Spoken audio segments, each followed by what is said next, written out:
Did you know that the zoo has a 600 plus acre farm in Warren County, sandwiched right between Lebanon and Mason? We've had it for several decades now, and we're doing some really cool things. We have a massive wetland reclamation project that we've done over the years, 100 acres. We feed Fiona and our elephants and giraffes. All the alfalfa and all the grasses that we feed our animals come from our farm. We have hiking trails and honeybees, native plant propagation, all these really incredible things. Most people don't know about it. It's kind of the best kept secret here in Cincinnati. But another piece of that property, something we're very excited about, something we've been planning for over a decade, is a large solar array.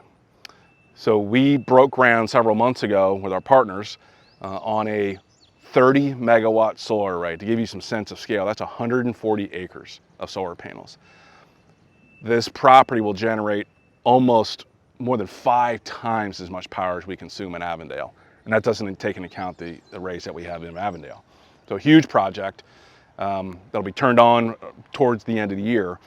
And it's a super important project for us for a lot of reasons. Yes, it's going to help us, with all of our net zero goals and all that, but more importantly than that, it's just a great use of space, land use, right? So we used to have soybean farming here, and we were replacing soybean farming with sun farming and sheep farming. So even as early as this fall, we'll have some sheep arriving. A partnership with a farmer out of Hillsboro. But next year we will have around 800 sheep on this property, basically cutting the grass. So instead of cutting the grass and chemicals and all the other stuff, we're using sheep to do that. And the beauty of that is, one, again, engaging the farming community on this property. In fact, more farmers will be engaged on this property than prior. That's a good thing.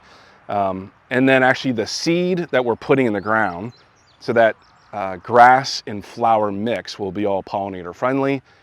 So as that stuff grows up, it'll be a good carbon sink, and it'll be good food for pollinators.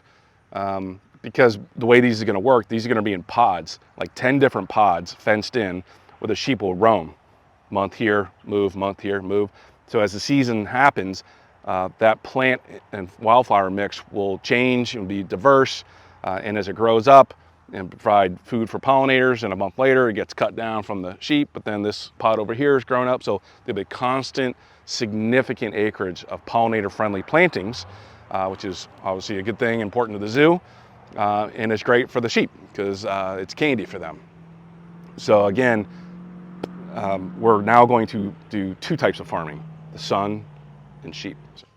So the way this deal is structured, so we are the landowner on this facility, so we'll be getting a lease payment every year for the next 40 years, which essentially is an endowment for the Bowyer farm to help us do a lot of things, including all the things I already mentioned, like the pollinator plant program, summer camps, all these other cool things that we're doing.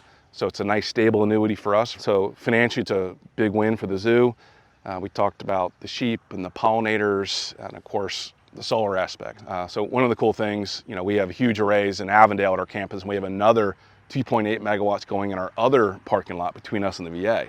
So here in 2024, almost 2/3 of the zoo's power will be taken care of in our parking lots. Cool thing about this project is not everyone has a farm or has huge roofs or whatnot. So how do they kind of buy into the local solar market versus buying an offset for a wind farm in Kansas or whatever? They can take that same offset money invested here in Southwest Ohio. So what's happening is other entities are buying into this array to achieve their net zero goals. So it's essentially a community net zero project. So again, this isn't just about the zoo. This is helping other people achieve their sustainability goals as well. As far as our environmental goals, check. Engaging our local farming community, check.